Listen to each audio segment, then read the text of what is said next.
Before we get into this video, I just want to say this is not, I'm not a medical professional. I'm not giving medical advice. You talk to your healthcare provider and follow what they kind of say and recommend for you to do. This is just me sharing my personal experiences and what I have done and what's worked for me.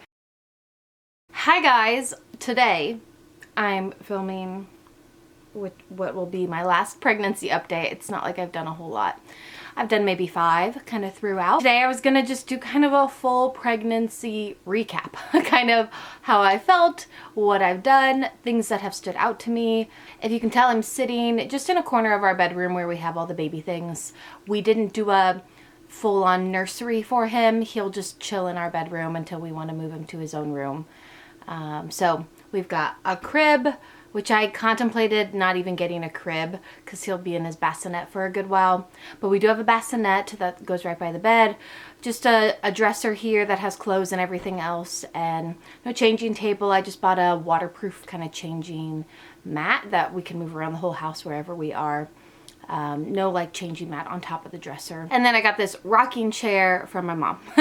So I didn't plan on getting a rocking chair, but she had it and I'm like, you know what, it'll probably be nice to sit somewhere other than the bed for 2 weeks. So we do have a rocking chair as well. A really simple setup, kept it pretty minimal.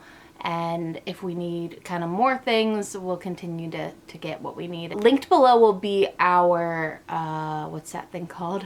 Baby shower haul and kind of like some must-haves. That includes everything we were gifted and kind of why I chose things we got and whatnot. So that's where I'm chilling right now. I am 39 weeks officially, which is just crazy.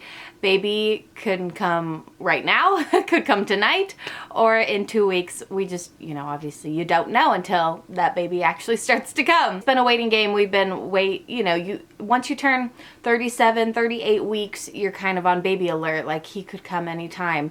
And so we've been waiting for what seems like a really long time, but it's only been like a week and a half. I am not totally uncomfortable. I'm just remotely uncomfortable. Thankfully, I've had such an easy, great pregnancy and feel so good. The only uncomfortableness that I've had throughout my whole pregnancy had a little bit of back pain beginning around 20 weeks, but then I started working out and it went away. So highly recommend if you're able to work out, to do it, you know, squats, walking, incline walking, all of that. That worked wonders for me. I stopped working out around 34 weeks because I was having so many Braxton Hicks contractions and just, I needed to slow down and kind of not move so much, and was doing like a ton of projects around the house and walking stairs a ton, and it was just like, this is way, way, way too much. So I actually have not worked out, you know, at the gym for a pretty long time, but I'm still very active. You know, I'm still on my feet pretty much all day, walking up and down the stairs, sitting on my bouncy ball at work. You know, when I'm at work, if I'm not walking around, I'm on my bouncy ball. So I'm aware and you know, still moving a lot, but not actually setting a time aside to work out. One thing my midwives suggest to do are squats, lots of squats. So I do every now and then those. When I was working at around 20 weeks, I did a ton of squats. That's like all I did. And squats is one of those things that a lot of people talk about makes their labor a lot easier.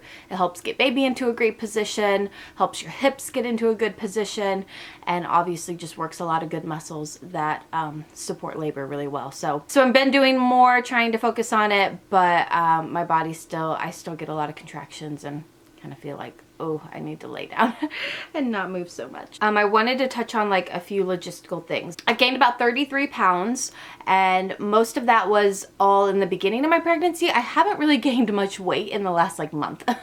It's really weird, like 1 pound. But my midwives say that's pretty normal. Some people lose weight in their last couple weeks of pregnancy, which is weird because your belly's still getting bigger, but you can like lose weight. I think it has to do with the fluid and all sorts of, I don't know. Regardless, I've gained about 33 pounds. I say that because I want to remember, because I'm going to watch this with my future pregnancies and I want to remember. Like, here's a belly shot. My skin never broke out. My hair never went terrible which people say are things that can happen with girls. So typical, I kind of had a typical boy pregnancy. I didn't have a ton of nausea, very little bit in the very beginning of pregnancy. I was really sensitive to smells that first trimester, but only got sick 1 or 2 times, and I discovered it was from my vitamin, a vitamin I was actually taking. So stopped taking that. I stopped getting sick, so that was wonderful. The last month has been a little bit more interesting. Like I said, I had a ton of Braxton Hicks contractions, which Braxton Hicks contractions are a tightening of the uterus, and they're usually a little bit higher up on your belly. They're not down low, which real contractions are pretty low and then all-encompassing. But they're usually pretty, midline to upper belly. The best way I've heard it talked about is a Braxton Hicks is just like you going like, okay, I'm flexing my muscle. That's a Braxton Hicks. A real contraction is me actually lifting something with my muscle. So I think that's a pretty good way to explain it. I also have heard they feel completely different, and now I've had a few real contractions, or just like false labor contractions. They are totally different. So tightening of the belly is a Braxton Hicks. A real contraction feels more like a period cramp, and is much lower and can wrap around your back and kind of run down your legs too, like a really traditional, really intense period cramp. And so the Braxton Hicks were like crazy around 34, 35, 36 weeks pregnant, and I slowed down a little bit, but I still get them in the evening like mad, like all evening long. It's kind of wild, which my midwives say is not very common for a first-time mom, just because your uterus has never done this before. Usually your second, third, fourth baby, your uterus will get, it's just more sensitive and active. And it seems as though I just have a pretty sensitive and active uterus, which can be a good thing in regards to labor. Hopefully labor will be kind of efficient and fast. But it also can mean nothing. It can just mean that I get a lot of Braxton Hicks. You just never really know. I'll talk about some things I do to strengthen my uterus and have been prepping that. So it would make sense that I have a lot of Braxton Hicks with all the things that I've been doing. The past few weeks have been like a firm change happened. So I kind of want to talk about this because this is kind of interesting. Right when I turned 37 weeks pregnant, I woke up at 5:30 a.m. and I was having really intense period cramps. And my midwives said period cramps are real contractions. If you're having that and they're coming and they're going and it's like, whoa, you need to drink a ton of water and you need to lay down, because unless you're ready for labor, you know what I mean? Well, you still need to drink a lot of water. But they told me this when I was like 35-ish weeks pregnant. And we want to stop those. Those should not be happening. I woke up 37 weeks pregnant and was having those, and so I was like, what the heck is going on? And I knew that they weren't real labor. I knew that I was not in early labor because they weren't really timeable. It was just like a strong aching of period cramping. And that can be early labor, but I knew it wasn't anything serious because it wasn't really, I don't know, I just knew I wasn't in labor. So I went back to bed, woke up, and from then on, I get them maybe 1 an hour, sometimes 2 an hour. Sometimes I won't get any for, many hours, but I do get them daily. And so everything I've read and been aware of is this is pretty normal your last couple weeks of pregnancy, and that it's just, you're probably dilating some, you're having contractions, are just not intense, and you're not in labor, but you are having contractions. And if you're not familiar with pregnancy, it's normal to dilate and be dilated for weeks upon weeks upon weeks. Like you can be 4 centimeters dilated for 2 weeks before you go into active labor. I've been having lots of contractions, and sometimes they're really intense and strong, and sometimes they're more relaxed and not as noticeable. Sometimes I get 2 within 15 minutes and I'm like, oh, maybe it's beginning, and then they just go. I'm looking forward to the moment where they begin and they actually stay and hang around and I can time them and we're hopefully in actual labor. But for now, it's just my body preparing, getting ready for the big old Labor Day. And it's a good thing for the most part. One funny thing is I always have one when I go pee. It's pretty much the funniest thing ever. I go pee, I stand up from peeing, and a contraction comes. And I forget, I read somewhere what it could be and why. Who knows? I don't know. The baby drops lower on your cervix. The more pressure that's put on your cervix, it communicates and releases a hormone up to your brain to have a contraction. The lower your baby is and the more pressure on your cervix, whether that's for 2 weeks or it happened overnight and boom, you're in labor. you know, that's what's communicating having a contraction. So it's been so cool to learn about all of this baby stuff and just to know exactly what's going on with my body. I'm not really someone to like feel something and have something happen and then be like, nah, okay, it was probably nothing. I pretty much research and dive in an obsessive way to everything that happens to my body, and am pretty fully aware of what's going on. Okay, so back to like the past couple weeks, 2 weeks. Right at 37 weeks, woke up 5:30 a.m.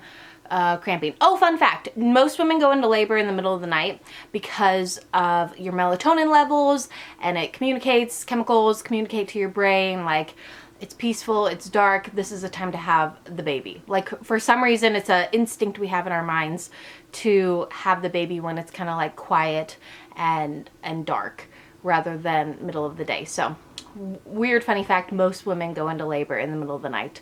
So I haven't really been, and I've kind of told myself I'm going to go into labor in the middle of the night. So usually I go to bed and we're prepared and we're like, tonight if we go into labor, often I don't have it as far as the mindset, like I'm going to go into labor anytime. I'm going to go into labor at 2 p.m. I don't have that mindset. So it'll be kind of funny if I do, because I'm not expecting it. I'm expecting to wake up, go pee like I do every night in the middle of the night, and a strong contraction to come and then stop and then another one to come, and I'm going to be like, oh my gosh, it's Labor Day. It's going to happen like 3 a.m. I'm calling it right now. In addition to the cramping that day, I woke up and my belly totally looked completely different. It dropped a ton and also kind of like squared off. I don't know how to explain it other than when you look at my belly from either the side or looking down like this, it's like a square. And it's because his butt is on one side and his legs are on the other side, and he'll push his butt out at times and then he'll push his legs out, and it's like a perfect square. It's so weird. He is nowhere near up my rib cage or anything. I mean, he has dropped so much, and it's so noticeable, especially in the morning. I can like push the top of my belly in and create like an actual square. Like, it's so strange. My chiropractor said most women will have the baby exactly 2 weeks after they drop. And I dropped exactly 2 weeks ago in like 12 hours. So tonight I should be going into labor. Just kidding. I'm not going to hold on to that too tightly, but it has been 2 weeks. At around 35 weeks, I had like a we need to get the projects done nesting phase. But now I'm just like constantly cleaning and picking up and those types of things. I prepared a bunch of meals and food. I have post-it noted things so that when, you know, visitors come over, they know where things are and how things work. Just kind of obsessively organizing, and it's just like, it's over the top, it really is. But that's called nesting. So a lot of that was 37 weeks. Last week, when I was 38 weeks, the cramping in the middle of the night kind of went away. I can't tell if it's going away or if I'm just getting used to it. Like, it just feels like I'm on my period like all the time. I have always had really intense periods, and pain-wise and everything, like terrible. And so a period cramp that's actually pretty intense, I mean, I don't know, like, you know, everyone manages all of that differently, and so I don't know. It's hard to tell if I'm just like, yeah, this is normal, or if it's kind of out of the blue. I know the belly, the tightening of my belly, which is a contraction, but not like a, I don't know, it's just weird. So I'm still having the cramping. Not so much in the middle of the night. It's more so throughout the day now. Like, I just know, maybe it's happening more often, which is why. Instead, that's what it was. It happened like 2 key times during the day, like in the evening and in the morning. And now it's just kind of like in the evening and in the morning and throughout the day, and it's just kind of normal. Yeah, that's pretty much what's going on. So that is how I have felt the past 2 weeks. Like I said, I'm 39 weeks. Technically 40 is due date, and technically my due date is in a week. But yeah, due dates are kind of weird. So he'll come when he's ready. I'm excited to see how much he weighs. I'm really curious to see how big he is, or not big. I don't know. I'm excited to see if he has hair. I haven't had any heartburn. I haven't had any weird pregnancy symptoms. Like none. The only thing I've had was the back pain and all the Braxton Hicks contractions. My eyelashes seem a lot shorter and thinner, Well, that's it. I don't know. Glasses. I do not have the best eyesight, and I finally got my butt into gear realizing I'm gonna be driving around a little babe. As if I'm not already like driving around a baby. And was like, I need to get glasses. I can't really see that well, especially at nighttime. During the day I'm fine, but at nighttime it's best for me to definitely have glasses. So I went to the eye doctor and got some glasses, and now I feel blind without them, which is really strange. Like, I feel like I have to wear them all the time. It's distance. I can't really see distance. I just want to talk about like general things that really stood out to me with pregnancy and that I've really learned. And if you're pregnant or wanting to get pregnant, maybe these will help you too. So first is a chiropractor. I love my chiropractor. I see her every week. And I've seen her for the past, since December, so 2 months? Yeah, I've seen her for 2 months every week, and she's a fellow natural mama, so we have lots to talk about and lots to relate on, and she's given me such great advice and referred me to such great people, and it's been a game changer, so I just absolutely love going to her. And so great to see the chiropractor, especially those last month, 2 months of pregnancy, to make sure your hips are aligned to get baby in a good optimal position. So the last, month, 2 months of pregnancy, baby kind of decides where they want to lay, and it's really important that their positioning is great. And this is something I never thought about before getting pregnant, but making sure that obviously they're head down. Most people know about a breech baby, and so head down or head up. We want their head down. What's important is their face either facing out or facing back. Really important that their face is facing back. Not really important, but that's kind of optimal position, and laying a certain way in your belly. And why it's also important is just because he's got to make his way down and through your pelvic bone, and the best way to do that is if he is facing back and head down and angled a certain way in the belly, and then he can kind of rotate and get his way down the pelvic bone really easily. And all of this just attributes to a faster, less painful delivery. You'll hear a lot about back labor, and usually that's when the baby is, their face is facing out, and they just get stuck in your pelvic bone a little bit. They can obviously will still come out and be totally fine. They just, takes a little bit longer, and there's a little bit more pressure to find their way out. So she also does chiropractic care on, babies and whatnot, and can do a lot of good stuff. So we are excited to have her in our back pocket. Another question, midwives and doulas and all of these kinds of people. So we have a team of 4 midwives and doulas, and they're awesome. We absolutely love it. My prenatal care has been so great. Have enjoyed the process a lot. And I highly recommend, whether you're doing a home birth, hospital birth, whatever you're doing, birthing center birth, to hire a doula. People wonder, like, what is a doula? What do they do for you? They help you labor, basically, and help you with positioning and how to cope with pain. And a lot of like labor things have to do with positioning. The worst way to labor is on our backs, which is the moment you go to the hospital, you're put on your back and you can't move around, or depends on a lot of circumstances. But so they are just a support person for labor. A lot of people, will say, my husband's my support person, but what does your husband know about labor? Nothing. Unless your husband has studied doula care and labor. I mean, it's a coach and a trainer for probably one of the hardest things you'll ever do as far as, your body and coping. If you're thinking you want to hire a doula or you want to hire a midwife, where do I go from here? I would highly recommend talking to people that have hired and done that route before. So everything that we have chosen pretty much has come from a recommendation from somebody who has done the same route that we want to do. It's recommendations from people I really admire and admire how they handled the whole situation. I always would recommend to seek advice from people who you like how they do things. Don't take advice from somebody who has outcomes that maybe you don't desire. And I think that goes with everything in life. Like, don't take money advice from somebody who's broke. Take money advice from somebody who's wealthy and done a really good job. Especially with all things baby, medical, all of it. Everyone has different preferences, and many are correct, and we all just want different things. And there's no right or wrong. It's just we want different things from our medical care. So try to find people that have done it similar to how you want to do it and ask what their journey was like and who they used and what they chose and why.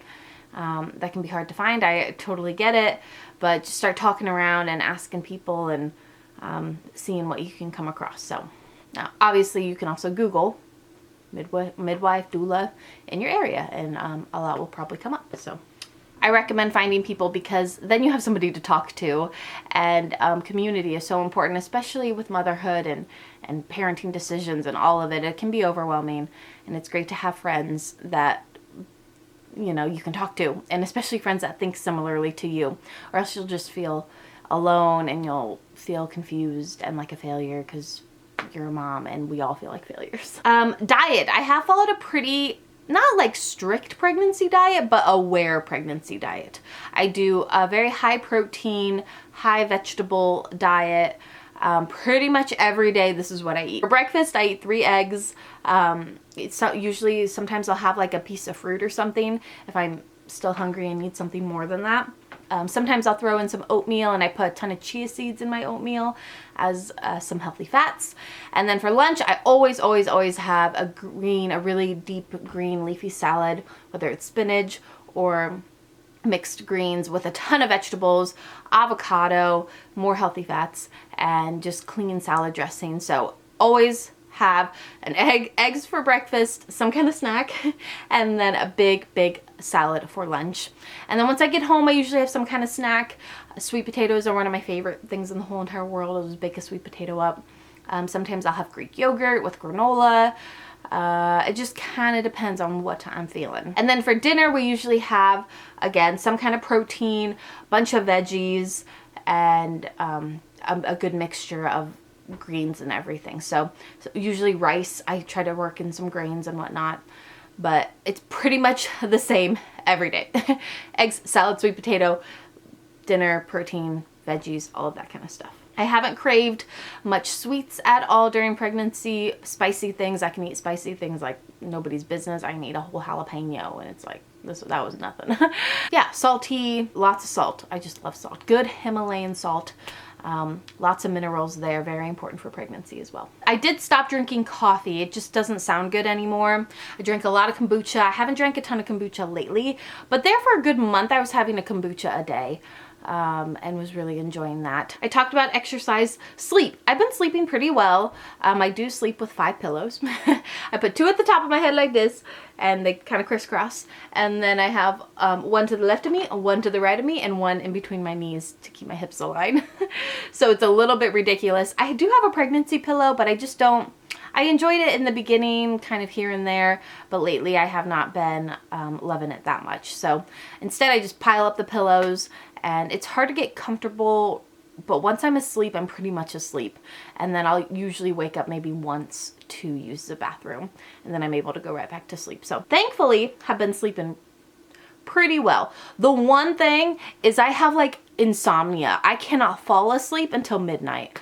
I am just wide awake every day until midnight, maybe 1. This began like a month ago, I would say.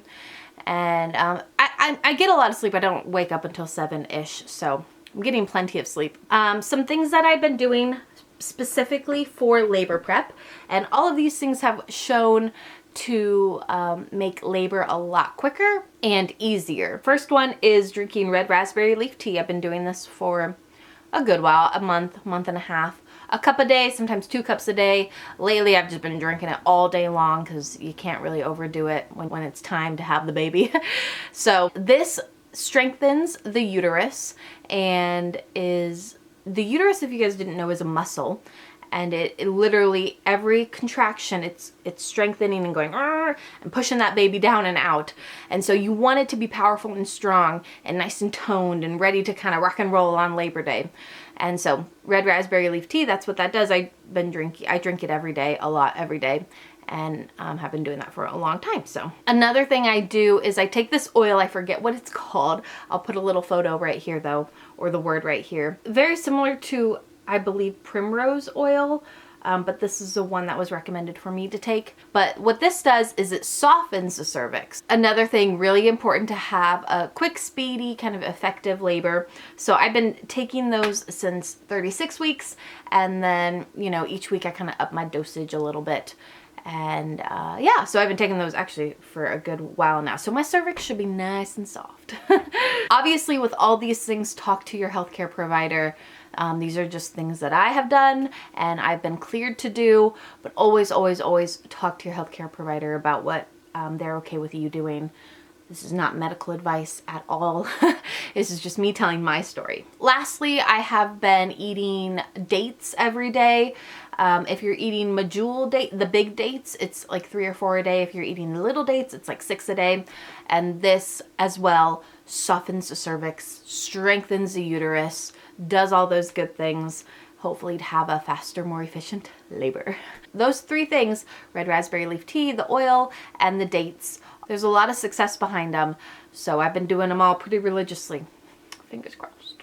It's one thing, like, this is kind of silly, but it's something we do, was to make sure our water is being filtered correctly. So we put a filter on our shower, because I read somewhere, and I have no idea if it's true, but it was like a why not thing, that taking a 15-minute shower is similar to drinking a gallon of water as far as what you're going to absorb from the water.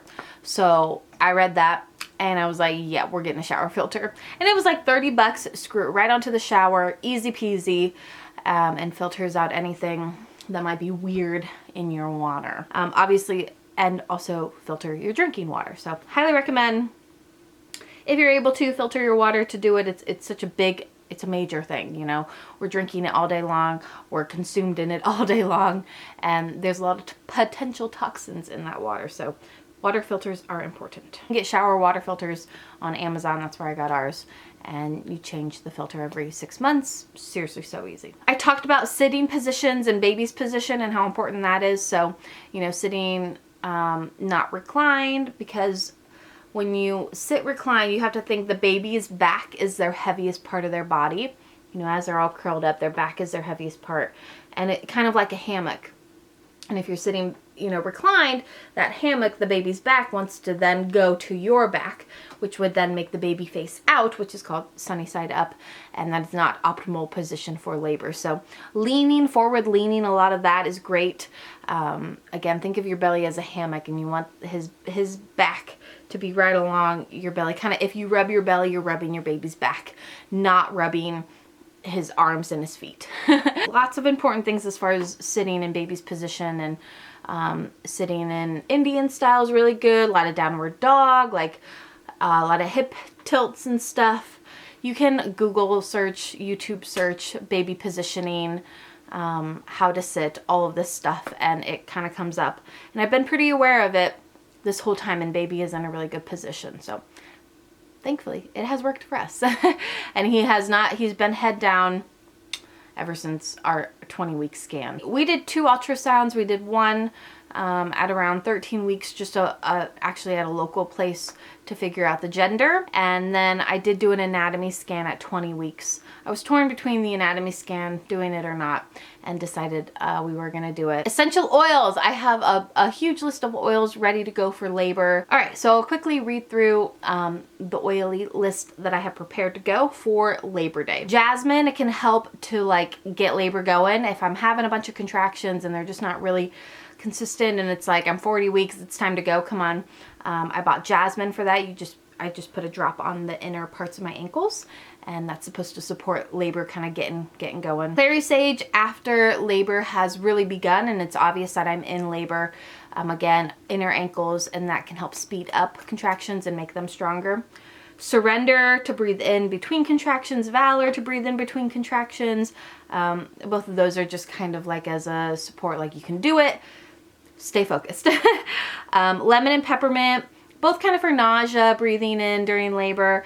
Gentle baby to diffuse after baby is born. Fennel to apply, you can apply it to your chest if your milk is having a hard time coming in. I'm going to be really conservative with those types of things because one, it takes a while for your milk to come in, and just be patient, and it's okay. Two, I don't want to overproduce and then have like insane amounts of engorgement and kind of overdo it. So I have it available in emergency situation. Clariderm, which is a spray that Young Living makes, and this you can apply to your down theres to help heal a lot faster. People have amazing things to say about that. We'll talk about applying it the months leading up to labor and delivery, and that's supposed to help with possible tearing. Thieves hand sanitizer, I bought the biggest bottle of it possible, and we've got that ready to go. As you know, once a baby's here, everyone wants to visit, and everywhere we go, and hand sanitizer, it's important. Geranium for possible jaundice. If the baby has that, you can also apply it to your uterus after birth to help it contract back. Orange for under the tongue for postpartum hormones. Helichrysum, I don't know how to say it, for postpartum bleeding. Progestins Plus for postpartum hormones, and a bunch of other fun things. So lots of oily stuff. If you're an essential oil person and like to do that research and with everything health-wise, just research it and you choose if you want to do it or not. One of my favorite books for essential oil knowledge and knowing kind of what to do and where to go is called Gentle Babies, and you can buy it on Amazon. It's really easy to find, and I'll link that below if you're interested. And as always, if you want essential oils and want to get really kind of dive into Young Living, message me, as we've got a full team of people and big community of oil loving people, and I can get you all hooked up. Stretch marks. I do have stretch marks, a lot of them. And I honestly, it didn't surprise me. My belly kind of has measured pretty large this whole time and grew pretty fast. And I've read everywhere that stretch marks are mainly genetics. Like, you're either gonna get them or you're not. Like, you can't really control it. I have shea butter, which I bought off of Amazon and then just whipped up. And that is the lotion I use. It's just straight shea butter. That's all it is. Melted it down, whipped it up with my little blender thingy, and that's what I apply all over my body. No chemicals, no toxins, nothing weird, but I still got a bunch of stretch marks, so it happens. It's not a big deal. I've heard they can go away after. And then a lot of people wonder if I'm still drinking juice. I drink a ton of juice at the shop. You'll read to stay away from unpasteurized juice. You know, talk to your doctor. I don't want to tell you what to do, but the juice at the shop, I obviously know exactly how it's made and what goes into it and how clean the environment is, and drinking juice from the shop is like drinking juice from my home. There's no difference. The scare with unpasteurized juice is if it has bacteria and things that can make you sick in it, and a lot of that just comes back to safe handling, properly using good produce and cleaning the produce and having sanitized equipment, and then how long has the juice been in the fridge? Are the fridges at the right temperature? Normal food safety things. Just like you probably wouldn't go out to eat at a really sketchy restaurant when you're pregnant or not pregnant, maybe don't drink juice from a really sketchy juice shop, is my best advice. But if you trust them, then kind of that's up to you what you want to do. Everything healthcare and baby and pregnancy and blah everything's either totally okay with somebody or totally wrong with somebody. Like, one certain thing, swaddling, somebody can be totally for, and another person can be like, that's the best thing ever. You know, it's just not, there is no such thing as, or one size fits all. So if you don't agree with something that I have chosen to do, that's okay. Like, it's okay to do things differently. It's okay to have different views and opinions, and to parent differently. Everything is fine. So, and if you're a pregnant person, a mom, or whatever, know that as well, because somebody will always disagree with something you choose, and the same thing that one person disagreed with, another person might be like, oh my gosh, that's the best thing you could ever do for your baby. So you just can't win. Another thing that we kind of have done is our guest bedroom was situated, and we got this really cool bed frame from this company. I'll link them below. It's all wood. They have bed frames with no metal, which is great. You can research kind of why you want to avoid metal possibly in your bed frames, and such a cool company. Very like IKEA style, but way better quality and collapsible. I mean, these bed frames are just so stinking awesome. So highly recommend you check those out if you're shopping for a bed frame. Very affordable, cool, small business from Canada that I highly recommend. So that is linked below. we're pretty much ready. I mean, we are ready. We're just waiting for this little baby boy to come out. So I have some questions people were asking. How are you feeling physically and mentally? I kind of touched on that already. Supplements that I take. If you want to see all the supplements that I take, I don't take one prenatal vitamin. I take everything kind of individual. So that's on my Instagram under the pregnancy highlight. I go through each and every one. So highly recommend if you want to see that to go there. This question says, even though I have a loving husband, I have felt very alone and pretty sad during pregnancy.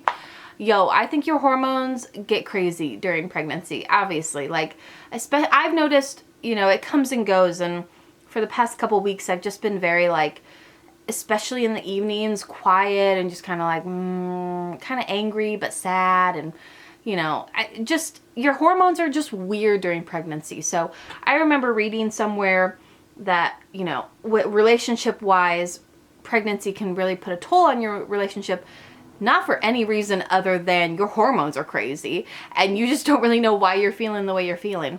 So give yourself a lot of grace and don't overthink it. Do what makes you happy. You know, like if going and getting your nails done makes you happy, go get your nails done and make that a priority. If baking makes you happy, make sure you're baking. And also, like, communicate that really well to your husband. Like, I'm sad and I don't know why, but this, for some reason, makes me happy. I need to go do it. And just go do it. There doesn't need to be a lot of reasoning behind things, or we don't need to really overthink things. Sometimes it is what it is, and that's okay. And it will pass, you know? A lot of people ask about, like, our midwives. And so we have chosen midwifery care instead of OB care, like a traditional doctor care. And there's a few reasons for that, and maybe I'll make a video on that later if you are interested after the baby's here and everything's kind of calmed down. Went the route we went and why you may want to consider the same thing. So a quick Google search, a little bit of research on midwife versus OB can kind of tell you a bunch of information. In general, midwives are usually more natural. So that's kind of the first lead you can take, but I highly recommend you just research it yourself and kind of weigh the pros and cons for you. Neither is right or wrong. It's just deciding what kind of experience and care you want to have, and both are good. Both are great. Everyone just has different preferences. So my hormones are saying another thing. So another thing, air filter. Highly recommend having an air filter, whether you live in, you know, a clean environment, a dirty environment, whatever it may be. There are VOCs, there are allergens, there are mold spores, there's just everything bad you could ever imagine. So I'm a big air filter lover. We have one right here, boop, boop, boop, that we've had for a couple years, 2 years, 3 years, and absolutely love it. It's a blue light air filter, so instead of trapping the molecules, it actually zaps and kills them. And so you're not replacing a filter all the time. You replace the filter once every 2 years on that one, and it's small and it's quiet. It's running right now. You can't even hear it. And so I just really love, if you're looking for an air filter, I know I talked about water filters, air filter too. Questions below, and I will answer those in a video probably once he's here. Hopefully he is here within a week, you know? I am 39. I hope he's here before 40. But if we go after 40, that's okay too. He just needs a little bit longer to bake. They'll come when they're ready. There's no need to rush this whole pregnancy thing, as long as all are healthy and doing well, you know? I always think that it should be a due month. Like 38 weeks to 42 weeks, baby can come anytime in here when they kind of are ready and are done baking. We put so much pressure on, for some reason, a certain date. He's gonna be here in 7 days, and that's just because I'm like super duper excited and really hope he's here soon. But you know, medical wise, I'm healthy, he's healthy. We're just we'll let him come when he's ready, and also my body will be most ready then too, you know? Subscribe if you're not already. Follow me on Instagram, as that is where I post the most. I post every day. So if you like pregnancy things and baby things, it's all on there, and it will all be on there. And that's where we will announce once he is born, his name, all the fun things. So follow me on Instagram for sure if you're not already. All right, thank you guys for watching. I'll see you guys in my next video. Bye!